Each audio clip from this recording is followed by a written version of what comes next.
رجب، ماہ رجب کو رجب اس لیے کہتے ہیں کیونکہ یہ اس لیے عظیم ہے کہ رسول اللہ نے کہا کہ رجب اللہ کا مہینہ ہے، شعبان میرا مہینہ ہے، رمضان میری امت کا مہینہ ہے.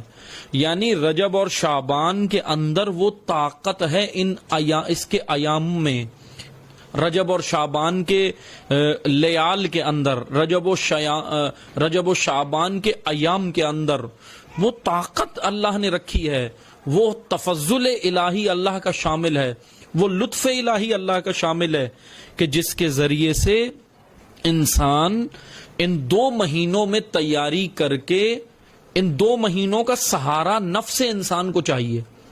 اب نفس انسان کو پروان چڑھنے کے لیے، نفس انسان کو مقصد تک جانے کے لیے رمضان کی ضرورت ہے. چونکہ ماہ رمضان انسان کا سفر تیز کر رہا ہے، لیکن ماہ رمضان میں داخل ہونے کے لیے ایک سہارا چاہیے.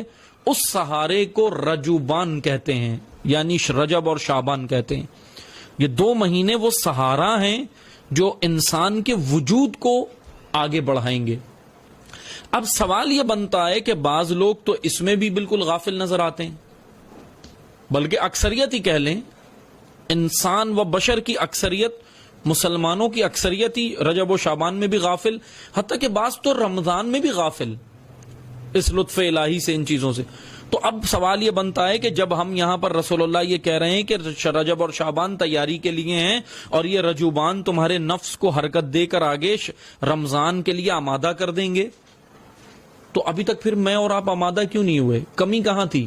ان ایام میں کمی تھی. ایام میں تو اللہ نے طاقت رکھ دی، چونکہ وہ ایام تکوینات الہی کا نتیجہ ہیں، قانون تکوینی کا نتیجہ ہے. لیکن انسان قانون تشریعی میں بھی جی رہا ہے، یعنی انسان کے پاس اختیار ہے، انسان کے پاس ارادہ ہے. انسان کا وجود، وہ کوپل قدرتی طور پر اس کو سہارا ملا اور وہ درخت بن جائے گی. اس کوپل کا اپنا کوئی اختیار نہیں ہے درخت بننے کے لیے، چونکہ اس کی خلقت ہی ایسی ہے، پودے کی خلقت ہی ایسی ہے. پودے نے درخت بننا ہے، درخت بن کے اس نے پھل دینا ہے. اس کو اللہ نے خلق ہی ایسا کر دیا، اس کے اندر جو صلاحیت رکھ دی، اب وہ عالم تکوین کے تحت چل رہا ہے، تکوینی عالم کے تحت. لیکن انسان ایسے رجوبان کا سہارا نہیں لے سکتا جب تک خود ارادہ کر کے اس رجوبان کے قریب نہ آ جائے، اس رجوبان کی ساعتوں کی معرفت حاصل نہ کرے، اس رجوبان کی لیال، اس رجوبان کے ایام، ان رجوبان کے لحظے اور ساعتوں کو جب تک یہ انسان اس کی معرفت نہیں کر لیتا. اور معرفت کیسے ہوگی؟ ارادے سے.